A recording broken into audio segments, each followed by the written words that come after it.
I can't tell when this was said. I want some nasty. Are we having fun yet? Okay, so I came across this article, and I definitely want to talk about it just because I love Greg Popovich, but I can't tell when this darn thing was even written. Like, I cannot tell at all. So it was uploaded not too long ago, but as far as his quotes, I'm like, is this recent? Some of it he said like in 2015. I'm very confused. I tried to look into it the best I could, but I have no idea. I'm just going to assume that this is brand new. Let's just make that assumption. But yeah, any excuse to talk about Pop, you know I will. So this is what Dominique Wilkins had to say about Pop. So as you guys know, he was only with the Spurs 1 year, and he was with the Spurs like the worst year at that. But he just talks about Popovich briefly. So we can see at the beginning, at least on the title, he didn't care if you didn't like it or not. That's just to get some clicks, okay? Obviously, I clicked on it when I saw that. So, ooh, I like that. But no, it's not as juicy as you think. But let's go ahead and scroll through.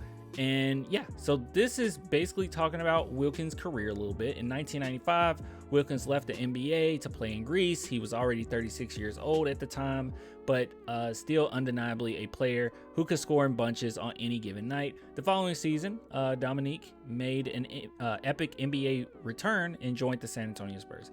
So as you guys know, we only won 20 wins, or we only had 20 wins that season. Not good, but we also had a lot of injuries. And Wilkins at the time says it was a tough season due to all the injuries. We had too many injuries, and this is what he said in 2015. This is where it confused me. A lot of key people was injured, so it made for a tough season, but we competed. We just didn't have enough because all our big guys were hurt. And we talk about that like all the time. Like that whole debate whether or not the Spurs should tank, and when they got Duncan, technically they didn't tank. At the end of the day, you lost a lot of games, okay? That's all that matters at the end of the day. I'm okay with us losing a bunch of games, all right? It doesn't matter how it happens. But moving on. But this is what he had to say about Pop. Pop was great, Wilkins recalled. Pop told you what you needed to hear instead of what you wanted to hear. And he didn't care if you didn't like it or not. His job was to coach you to the best player you could be, and I loved playing for him. Now, obviously, some people will look at this and say, oh man, that's back in the 90s, man. Like, things were different back then. Like, guys took a little more heat. And I don't know, man. For me personally, I think that when it comes to the San Antonio Spurs right now, they get this certain type of people that don't mind being coached up, okay? They're not going to take on, this is what I was talking about with the John Collins thing. I wouldn't take John Collins. I don't think he'll be able to handle a coach that actually coaches you up like Popovich would. He's not going to be able to handle that type of criticism. I just don't think he would, and that's just my personal opinion on it. But I don't think he will. And you want the right type of guys with San Antonio. Now, sometimes talent, if your talent is so good that yes, you deal with it. There's a certain equation that you go through. So if the guy is talented enough, you might deal with a little bit of BS. But for the most part, there's no point. Okay, there's no point.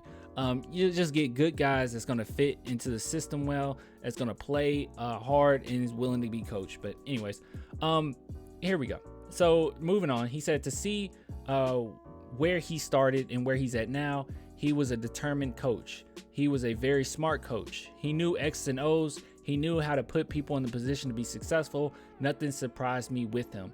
That's another thing that I say all the time too. He always puts you in the right position to be successful. Unfortunately, some players just don't pan out like that.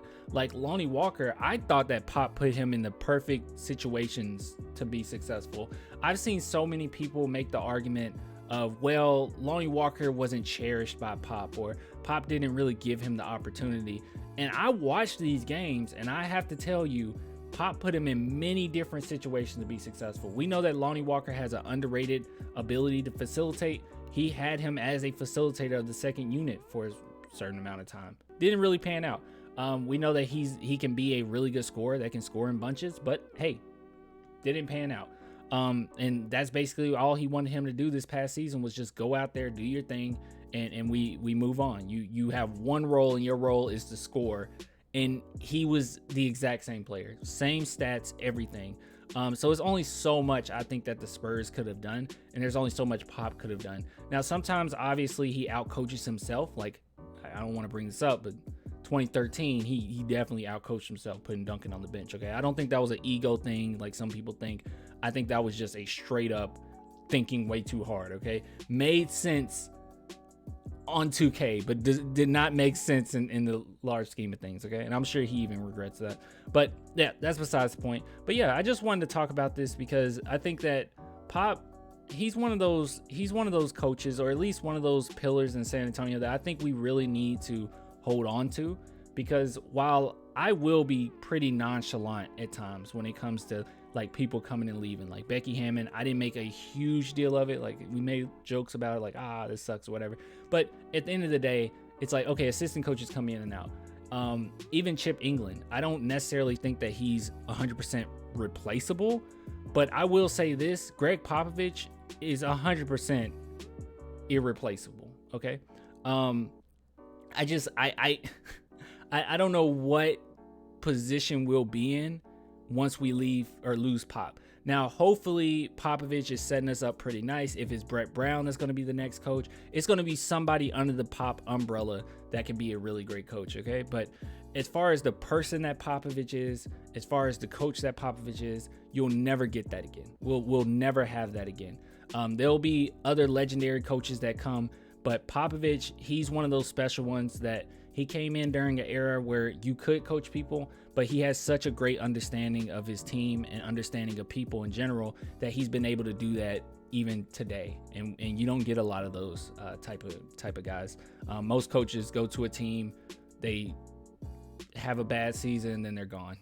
But Pop, he's able to coach. He's able to do everything that he can in his power to make these guys better people and make them better players on the court. So let's just cherish this.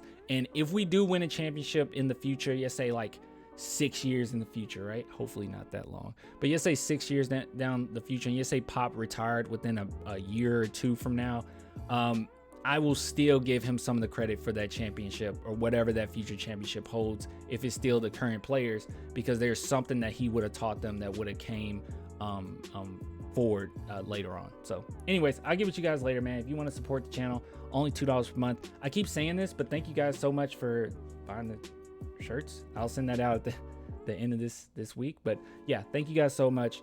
And I'm gonna have more up and not too long.